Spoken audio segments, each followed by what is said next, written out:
화금. 저자 강경애.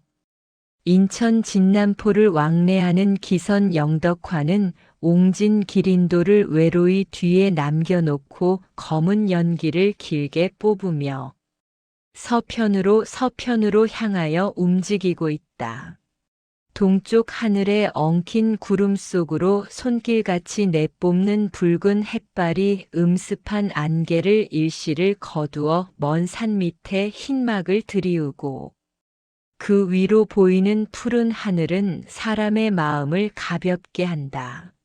마치 질곡에서 해방된 노예의 마음과 같이 수평선 위에 정처 없이 닿는 흰돛 붉은 돛은 절벽에 늘어져 바람에 시달리는 소나무와 같이 외롭다. 바위에 부딪히고 부서지고 파도는 또 부딪힌다. 몇 번이나. 마치 인류의 생존적 투쟁과 같이. 여름방학을 이용하여 집으로 돌아오는 형철이는 뱃머리에 기대어 시선을 멀리 던지고 있다. 배는 마합도를 지나쳐 구미표 뒤로 살짝 보이는 불타산을 향하여 머리를 돌렸다. 자는 듯이 조용하던 배 안에는 한 사람 두 사람 칫솔을 입에 물고 나오는 것이 보인다. 그러나 선부 몇 명은 고단한 모양인지 연돌 밑에는 모자로 얼굴을 덮고 비스듬히 누워 아직 자고 있다. 형철이는 좀 이상한 감정에 눌리며 갑판 위를 천천히 걸어 3등실 층층배를 내려왔다. 동행하는 해경은 배멀미로 인하여 간밤에 몹시 시달리다가 지금은 좀 진정된 모양인지 가지고 오던 트렁크에 머리를 대고 엎드려 있다. 형철이는 그 옆에 앉아 책을 펴들고 읽으려 하였으나 정신이 집중되지 않았다. 형철의 눈꼬리는 자연히 해경에게로 향하지 않을 수가 없는 까닭이다. 붉은 볼에 흩어진 머리카락이 이그러져 붙은 귀엽고도 어여쁜 귀 밑으로 가는 허리를 지나 흐르는 풍염한 곡선은 이성의 마음을 뒤흔들 만한 절대의 권력의 매력을 녹여 합친 묘선 그것이었다. 그때에 갑자기 지붕 위로 이 산 저 산에 울리어 가슴속까지 흔들어내는 우하는 기적 소리에 미로에 방황하고 있던 형철이는 비로소 자기의 할 바를 깨닫게 되었다. 아, 벌써 구미포에 닿았으니 어서 내립시다. 그는 떨리는 목소리로 해경을 향하여 겨우 내치고 해경의 행구까지 뒤따라 들고 일어난다. 네, 벌써 다세요. 하고 해경은 그의 볼에 늘어붙은 머리카락을 새끼손으로 두어 번 끌어올려 밀고 돌아앉아 거울을 들여다볼 동안에 형철이는 갑판 위로 행구를 옮긴다. 구미포의 해수욕장은 동양에서도 몇째로 가지 않는 좋은 곳이라 하여 여름이면 미국 선교사들이 5,600명씩 피서로 온다. 그들의 집은 그곳 복내라 하는 높직하게 된 곳에다 200호가량 지었다. 그곳에서 바라보면 앞으로는 망망한 황해요. 뒤로는 구불구불한 불타산이다. 형철이와 해경이가 싼판에 옮겨 타고 기선을 떠나 거친 물결을 넘어 올 때에 복내 위 공중에 높이 달린 성조기는 가는 파동을 내고 펄펄거린다. 중략. 나는 불쌍한 조선의 아들, 당신은 가련한 조선의 딸. 이런 마음으로 가득 찬 형철이는 무심히 해경이를 슬쩍 보자 눈물이 어리어지고 말았다. 방학에 집으로 내려온 형철이는 해변을 스치고 건너오는 맑은 공기에 오존을 힘껏 들여 마시고 태양이 방사하는 자외선을 마음대로 맞으며 바닷물에서 뛰노는 것이 그의 일과의 하나였다. 어떤 날 그가 피로한 몸을 바닷가 모래 위에 두 다리를 던지고 쉬고 있었다. 기름이 뚝뚝 흐르는 듯한 우울한 수목 사이로 붉은 지붕과 회벽으로 조화된 양옥이 힐끔힐끔 보이는 그곳에서 뚝 떨어져 수평선은 일자로 바른 편으로 쭉 거침없이 단번에 그어 있다. 갈매기는 펄펄 한 마리, 두 마리, 흰돛은 섬 뒤로 돌아간다. 이때 형철의 마음은 육체를 떠나 우주에 합치되어 어느 곳을 배회하고 있는지를 자신도 깨닫지 못하고 앉아 있을 뿐이었다. 돌연히 형철이는 오빠 하는 소리를 들었다. 휙 돌아다 보니 거기에는 혜경이가 형철의 누이 동생 은숙이의 손목을 잡고 서 있지 않느냐. 형철이는 의외라는 표정으로 슬쩍 일어나 그들의 앞으로 충충 걸어간다. 혜경이는 셀쭉 미소를 띄우고 몸을 한 번 뒤로 비꼰다. 그때 파라솔의 전폭은 그의 반신을 한 번 살짝 가려 보인다. 오빠, 이 꽃 봐. 은숙은 까만 눈을 아글아글하며 어여쁜 조그만 손으로 오빠에게 내보인다. 슬슬 불어오는 바람에 은숙의 머리가 남싯남싯하고 혜경의 치마에는 가는 파동이 끊어지지 않는다. 형철이는 이어 그 꽃을 받아들고 코에다 대면서 혜경에게로 말을 건넨다. 참, 오늘 일기가 퍽 좋습니다. 네. 하도 심심하기에 은숙이를 데리고 놀러 나왔어요. 하고 혜경은 무슨 양심의 가책이나 받을 변명이나 한 듯이 갑자기 얼굴이 빨개지고 말았다. 잘 나오셨어요. 오늘은 바람도 없고 물결도 얼마 놀지 않아 배 타기 퍽 좋습니다. 자, 배를 태워드리지요. 하고 그는 용감히 바닷가로 뛰어간다. 따라오라는 듯이 이따금 뒤를 돌아보면서 해수욕복에 몸을 가린 형철이는 얼굴과 팔다리가 마치 흑인 모양으로 까맣게 탔으나 가슴이 쑥 나온 꿋꿋한 그 몸은 참 믿음성스러웠다.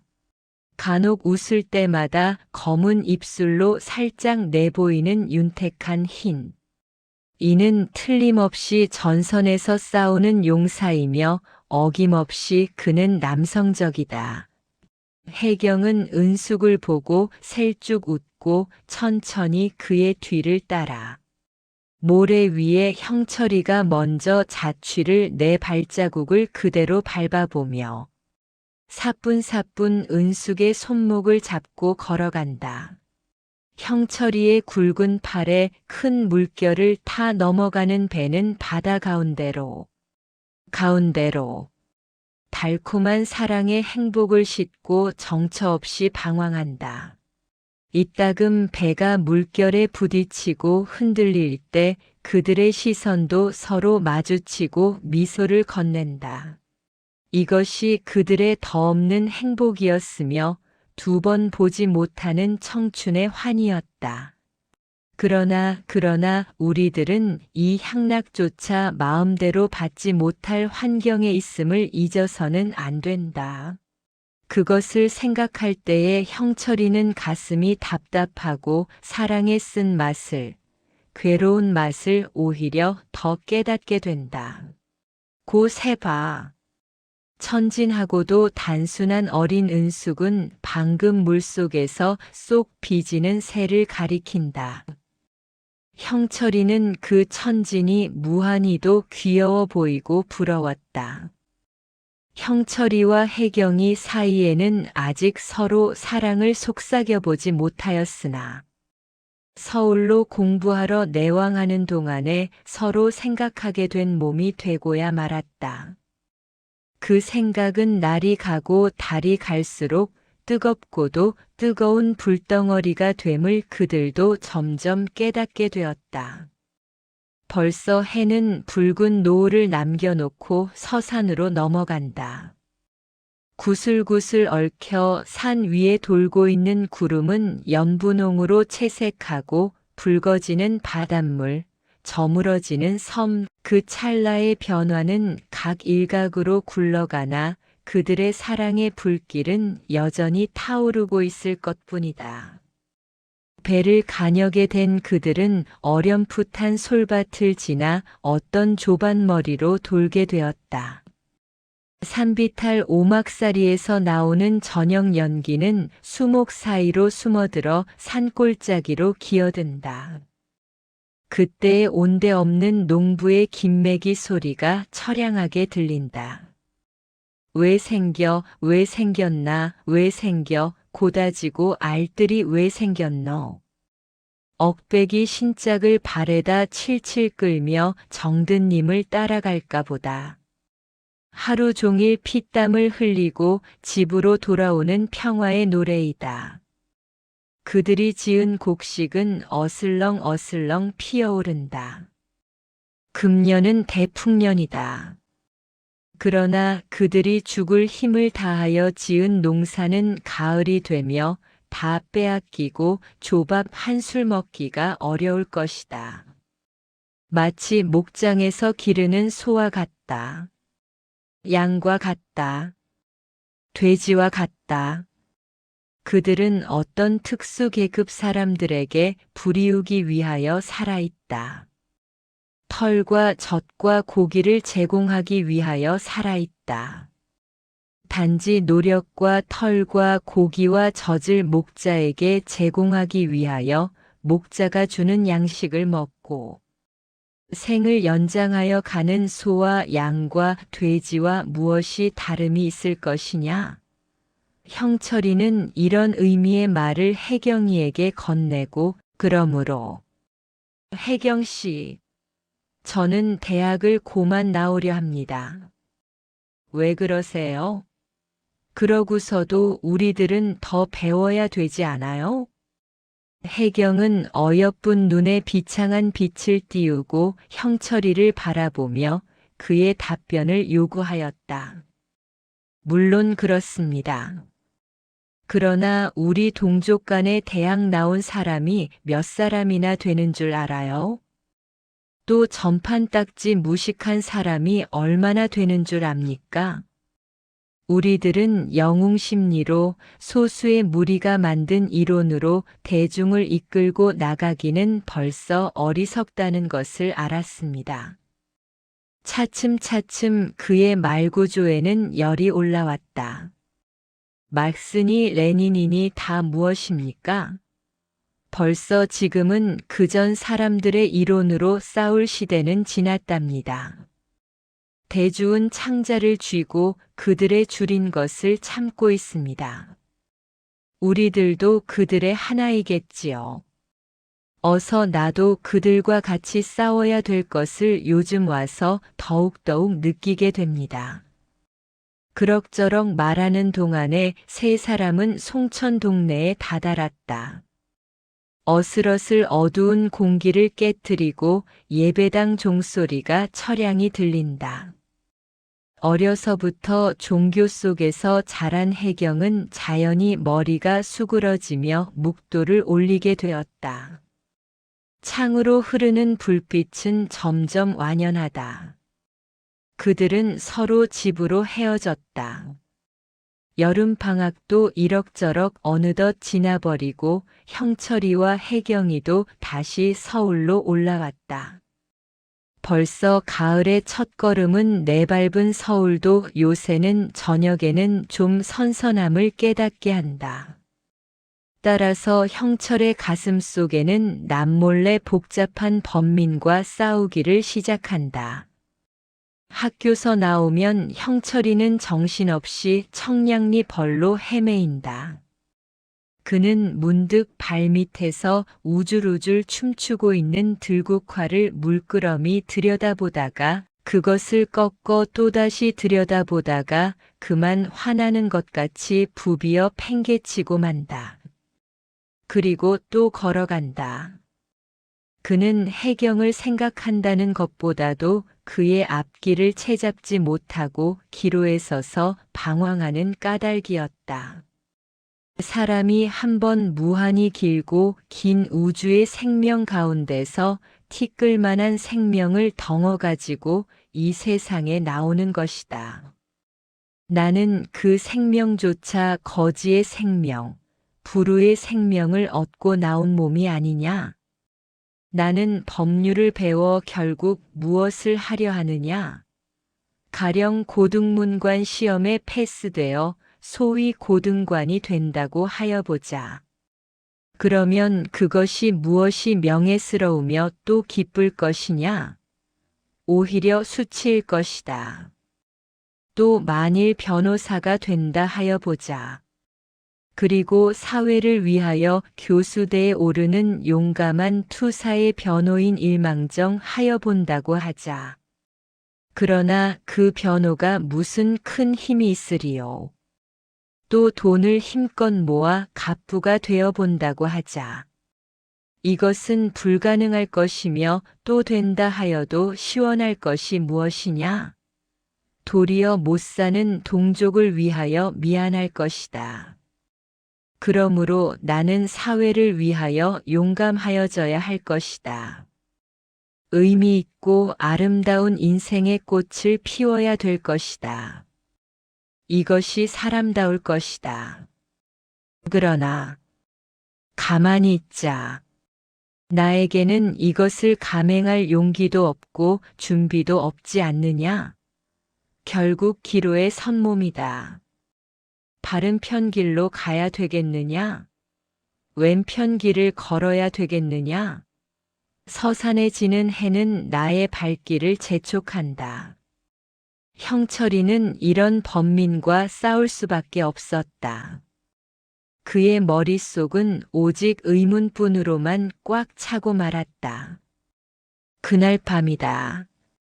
형철이가 잠을 자려고 전깃불을 끄고 자리에 누웠다.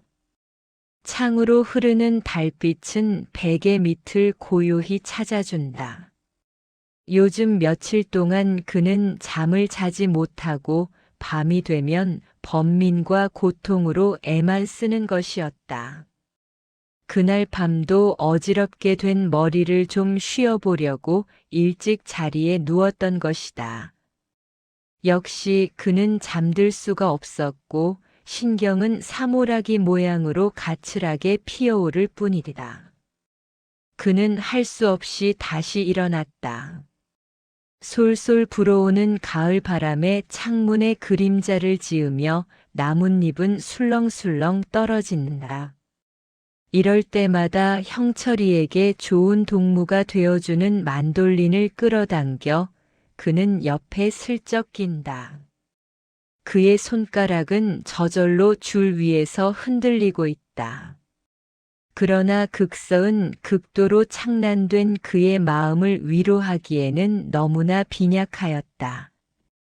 그는 다시 만돌린을 구석으로 되는 대로 밀어던지고 머리 위까지 이불을 푹 뒤집어 썼다. 그는 잠들기 위하여 하나 둘 셋 넷 5천까지 헤었으나 역시 효력이 없었다. 그 이튿날 아침에 형철이는 무거운 머리로 일어났다. 거울을 들여다보니 눈알에는 얼기설기 핏줄이 얽매여 있고 얼굴은 몹시도 창백하다. 그가 조반상을 물려놓고 학교에 가려고 문 밖에 나서니 일본군들이 낮 창을 총끝에 끼워 매고 1소대가량 저벅저벅 발걸음을 맞추어 지나간다. 참 남아의 할 일이로다. 얼마나 용감하냐. 이날은 군대 연습날이다. 그들은 병영으로부터 거리까지 넘쳐 오락가락한다. 가두에서 청결통 뒤짐하는 일본 거리까지라도 웃는 낯으로 그들을 맞는다. 그렇다. 아니다. 나도 총끝에 창을 끼워 달고 한 병졸이 되어 그 가운데에 섞여 의기양양하게 충충 걸어갈 것이다. 그러나 나는 필부의 용맹이라고 조롱을 받을 외에는 다른 것이 더 없는 것이다. 참 가련한 인생이 아니냐? 형철이와 지나치던 사람들은 가끔 형철에게 마주치고 그를 힐끔힐끔 바라보며 간다. 형철이는 머쓱 서서 머리를 좌우로 두어 번 끼웃끼웃하다가 무엇을 해득한지 끄떡끄떡하고 또 걸어간다. 마치 미친 사람 모양으로 하랴. 어떤 날 형철이가 학교로부터 돌아오자 그의 책상 위에는 편지 한 장이 떨어져 있었다. 얼핏 들어보니 그의 집에서 올라온 편지였다. 반가이 피봉을 뚝 떼고 보니 참 놀라지 않을 수가 없었다. 형철이의 가족은 아버지, 어머님, 은숙이 그리고 자기까지 네 식구다. 그는 자기네 토지를 가진 대농가로 그 동리에서는 남부럽지 않게 산다. 그러나 그의 아버지는 외아들 형철이를 끝까지 공부시키기 위하여서는 거지 되기를 그리 헤아리지 않았다. 그러므로 빚은 매해 태산같이 늘어가던 중 갑자기 불경기 바람이 불어 고가가 털썩 내려진 까닭에 그 빚을 이루 감당치 못하게 되어 이번에 그만 집행을 만났다. 성미가 좀 칼칼한 형철이의 아버지는 결국 그곳에서 살기 싫다 하여 만주 연고탑 어떤 친척을 의지하고 떠나게 되었으니 곧 내려오라는 그의 아버지의 편지였다.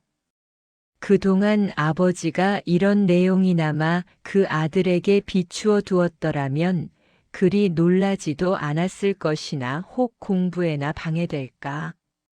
염려한 그 아버지는 그 아들에게 그런 기색조차 보이지 않았던 것이다. 형철이는 그 편지를 뚫어져라 하고 되짚어 읽어보았으나 틀림없이 곧 내려오라는 편지였다. 한동안은 정신없이 그 편지를 쥐고 서 있던 형철이의 얼굴에는 무슨 결심이나 한 듯이 비창한 빛이 떠오르며 눈망울은 분노에 타오르는 것 같았다. 잘 되었다, 잘 되었다. 이제야 바로 나의 길을 잡게 되었다. 벌써부터 잡아야 되었을 것이지. 나는 반드시 약자였으며 나의 힘으로 나의 길을 잡아 나아갈 용기가 없었던 것이다. 그는 주먹을 부르쥐고 부르짖다가 획 그 편지를 책상 위에 힘껏 맺히었다. 창문에 불리는 바람은 간혹 울컹거리는 소리를 두고 창호지에 솔솔 눈을 뿌린다. 방 안에는 시계 소리가 땡땡 들릴 뿐. 남산 조선 신궁 앞 넓은 마다에서 번쩍이고 있는 전등불은 산들산들 겨울의 감정을 더욱 일으키고 있다. 그 광선에 펄펄 날아드는 눈은 여름밤 등불에서 죽음의 길을 다투고 있는 하루살이 모양이다. 그곳을 지나치는 형철이와 혜경이는 눈 위에 긴 그림자를 끌고 남대문을 향하여 천천히 층층대를 내려온다. 남산을 중심으로 오색 불빛 밑에 각선으로 묘사된 현대적 건물은 확실히 대도시를 표징한다. 북악산 및 백악관도 어둠 속으로 뚜렷이 그 거체를 나타내고 있다. 그러나 그 주위는 황막한 광야 모양으로 어두컴컴한 가운데에 다만 여기저기 벌려있는 불자루가 껌벅이고 있는 것이 도리어 슬플 뿐이다. 형철이와 혜경이는 발길을 멈추었다. 혜경씨, 이같이 치운데 저를 위하여 여기까지 와주시니 참 감사합니다. 또 기숙사에 계시는 몸이니 어서 가셔야 되겠지요. 혜경은 아니요 하는 말을 겨우 내치며 고개를 떨어뜨리고 섰을 뿐이다. 혜경이를 바라보고 있던 형철이는 한숨을 한번 푹 쉬고 다시 말을 계속한다. 저는 이 땅에 있지 못하고 나아가나 혜경 씨는 끝까지 우리 땅을 지켜주십시오. 꾸준히 지켜주십시오. 이것이 최후의 부탁입니다. 여기까지 말한 형철에게는 북악산 밑으로 오글오글하는 현상을 지금 눈앞에 보여주는 대경성이 조선의 축도로 보였다. 잠깐 동안 침묵이 계속되었다. 전차 소리, 택시 소리는 요란히 들린다. 고개를 숙이고 있던 혜경이는 무엇을 결심한 듯이 고개를 들고 형철이를 바라보다가 저도 같이 가겠어요. 그는 뚜렷이 말하였다. 형철이는 자기의 귀를 의심하였다. 그리고 그의 가슴은 술렁술렁 끓어올라올 뿐이었다. 혜경이의 두 눈에서 넘치는 눈물은 어여쁜 얼굴에 두 줄을 그리고 흐른다. 흐르고 또 흐른다. 형철이는 혜경이에게로 한 걸음 가까이 다가서며 대담히도 혜경이 어깨에 두 손을 올려놓았다. 오, 당신도 역시 여성이었습니다 그려. 아직까지 나에게는 오직 우정만으로 대하여 주는 줄만 알았더니. 역시. 네. 당신의 영원한 동무요, 또 아내가 되기를 바랐던 것이외다. 그러셨습니까? 사랑의 불은 내 가슴 속에서만 타는 줄 알았습니다. 그러나 나와 같이 불행한 사람을 따르지 마시오. 형철이의 말은 몹시 떨렸다. 우리들에게 행복이 어디 있겠습니까? 또 나는 행복을 좇는 사람이 아니랍니다. 혜경이의 마음은 이제는 대담하여지고 말에는 아무 거침이 없었다. 그러나 모든 것을 이지로 해결할 것이 아닙니까? 나는 당신을 데리고 갈 형편이 못 되고 당신도 나를 좇을 경우가 아니니 어서 공부나 부지런히 하시고 이후에 훌륭한 모성이 되어주면 또 씩씩한 일꾼이 되어주시는 것을 끝까지 바라며 따라서 이것이 오로지 저를 위하는 것으로 생각하겠습니다. 그들이 말할 때마다 뿜는 입김은 불빛에 완연히 보인다. 다시 발길을 옮기기 시작한 그들은 남대문을 썩 지나 어느덧 경성역까지 걸었다. 남으로부터 올라오는 급행 열차는 경성역 구내로 미끄러져 들어온다. 얼음으로 백화를 조각한 차창을 떠올려 밀고 머리를 내밀은 형철이와 플랫폼에 선 혜경이와의 사이에는 무거운 침묵이 계속되고 그들은 서로 바라보고만 있을 뿐이었다. 간혹 뱃속으로부터 올라오는 긴 한숨을 서로 바꾸며 그것은 영원히 보지 못할 그들의 운명을 두려워하는 탄식일 것이었다. 돌연히 삑 하는 기적 소리가 나자 기차의 바퀴는 구르기 시작하였다. 그때 형철이와 혜경이는 서로 손을 쥐었다 놓았다. 안녕히 가세요. 평안히 가세요. 차창으로 번쩍번쩍 흐르는 불빛을 통하여 보이는 조는 사람, 무엇을 먹는 사람, 신문 보는 사람, 밖을 내어다보는 사람들이 휙휙 눈앞을 지나갈 때 후끈후끈 썩은 공기는 코밑을 스친다. 혜경이는 얼마간 기차를 따르다가 그만 발길을 멈추고 섰다. 형철이의 얼굴은 컴컴한 어둠 속으로 사라져버리고 나중에는 발차 레일 램프조차 보이지 않게 되었다. 혜경이의 전신에 피는 머리 위로 치밀어 올라오고 다리가 훌훌 떨리는 그는 그만 그곳에 쓰러질 듯하였다. 겨우 두 다리를 힘껏 디디며 두 손으로 얼굴을 가리고 정신을 가다듬은 혜경이는 비로소 얼굴이 화끈하여지며 눈물이 앞을 가림을 깨달았다. 불빛은 얼숭얼숭해져 이리저리 긴 꼬리를 내고 앞을 지나치는 사람들의 떼는 흐르는 어떤 큼직한 유동체로밖에 안 보였다. 형철이가 없는 경성은 이제부터 혜경이에게는 그만 무의미한 경성이 되고 말았을 것이다.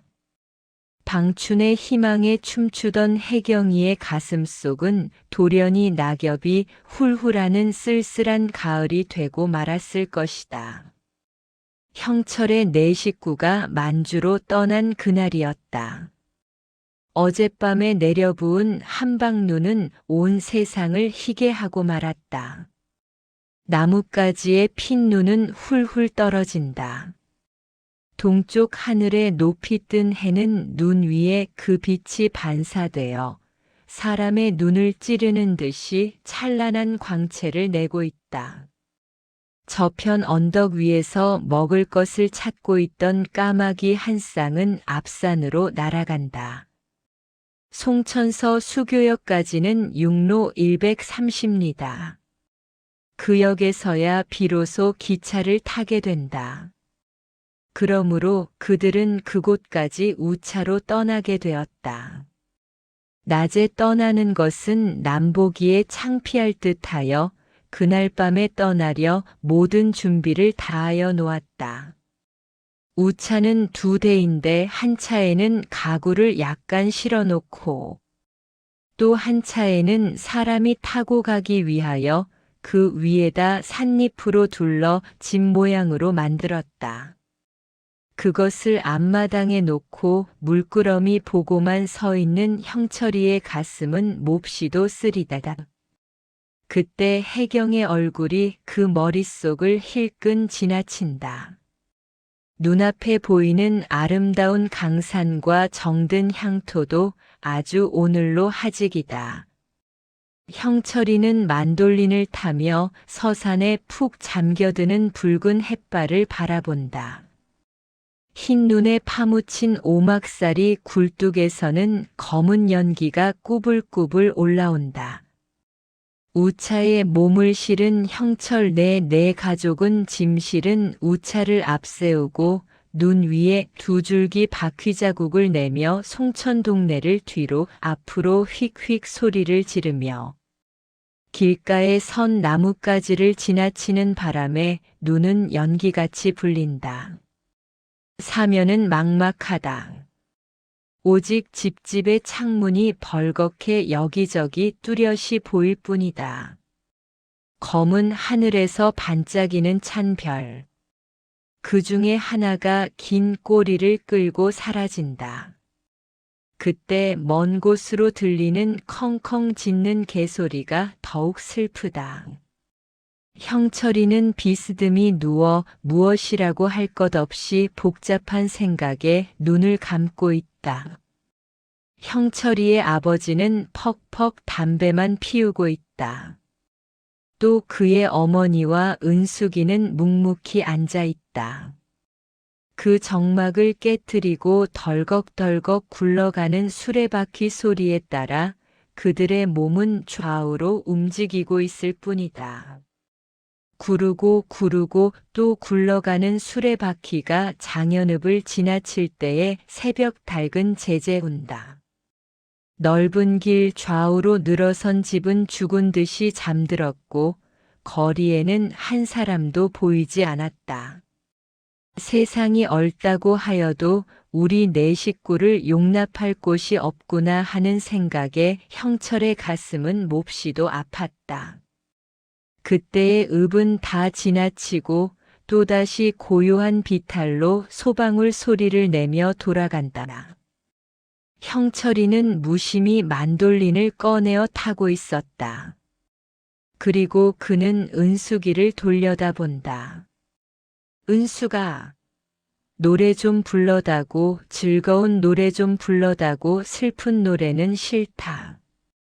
어서 즐거운 노래 좀 불러다고. 천진하고도 죄 없는 어린 은숙이는 어여쁜 입을 열어 노래를 부르기 시작한다. 형철이의 손가락은 만돌린 줄 위에서 흔들리고 있다. 오빠여. 어머니는 울으시어. 내 머리 만지시며 울으시어.